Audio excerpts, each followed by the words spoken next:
She watched as the lobby light flickered while she waited for the elevator door to open. The door opened and she stepped inside to accompany another man. "What floor?" the man asked. "12th floor, please." She noticed as he pressed 3, then 12 on the button board.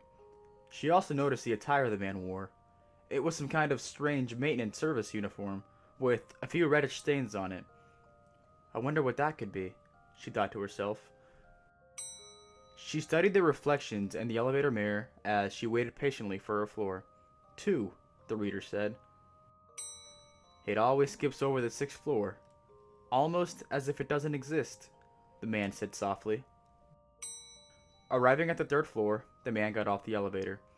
She giggled to herself and figured it was just something silly that was said around here. After all, it probably gets boring working in an office building, right? 5, the reader read. The door opened, but no one was waiting to get on. The door closed, and again I was on my way up. For a moment, there was silence.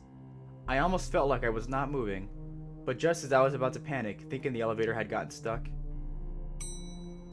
the reader said 7. Now 8? That's interesting.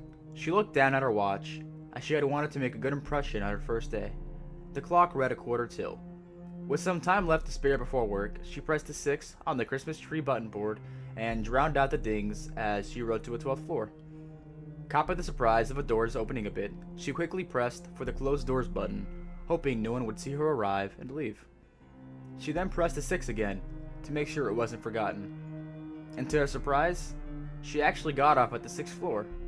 There was a lobby for when you get off the elevator, but with no one in sight. Just beyond the walls was a long hallway to the left and a long hallway to the right, with a few doors here and there. Something did not seem right though. Everything was very quiet, and there was not a single soul in sight. She walked over to a water fountain that lay not too far from the lobby area and stared into the water dish full of some rusty red colored water.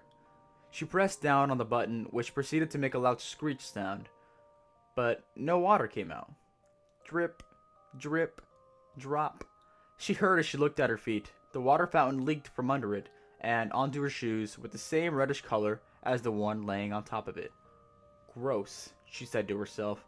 "The pipes must be really rusty." She then shook off her feet, trying to get the red-looking water off her shoes, and turned around to notice a small vintage couch. She walked over to it and sat down for a moment. It had felt nice, almost as if she had worked in a place like in those movies. For once, she felt fancy. But noticing the 2 little droplets that had hit her shoe had stained them red, she grew annoyed.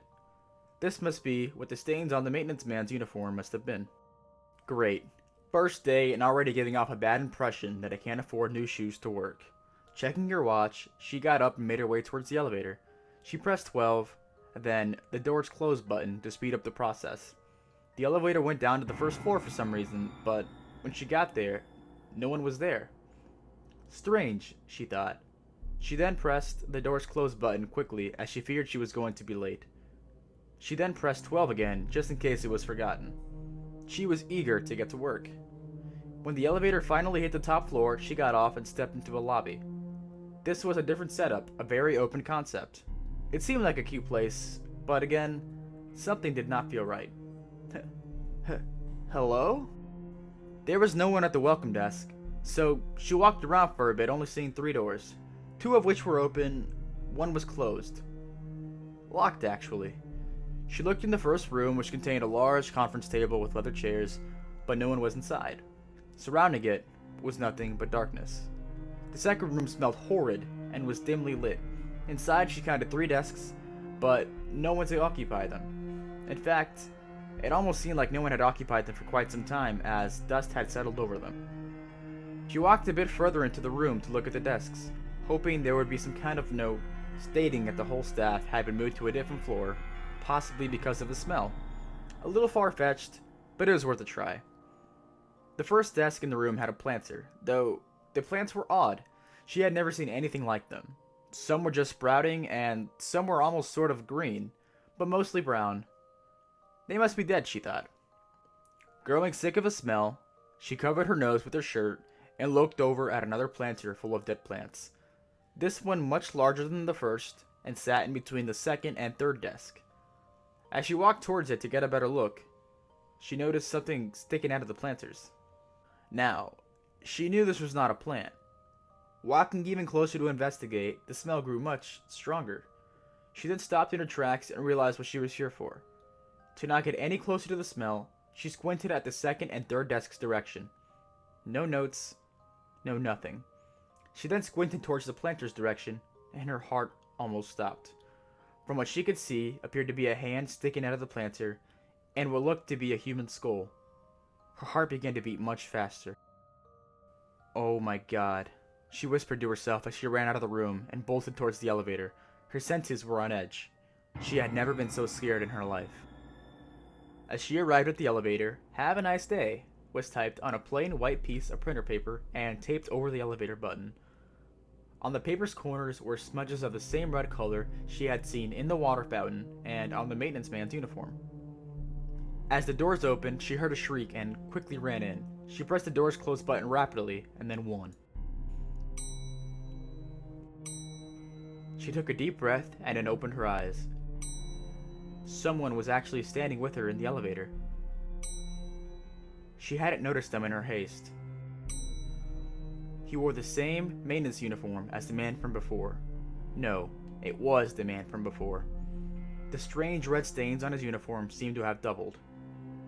They looked eye to eye, and it appeared like he was about to speak, but then simply smiled. That was the last thing she heard. I hope you guys enjoyed this short horror story. It was written by my friend Katie Chillura. Sorry if I pronounced that wrong, by the way. Me and her plan on making more short horror stories for the channel in order to have something here that you will not find anywhere else. I hope you guys enjoyed this video. Make sure to like, comment, and subscribe for more videos like this and or completely different videos. I'm Cuban Sandwich, and I'm signing out. Have a good night, guys.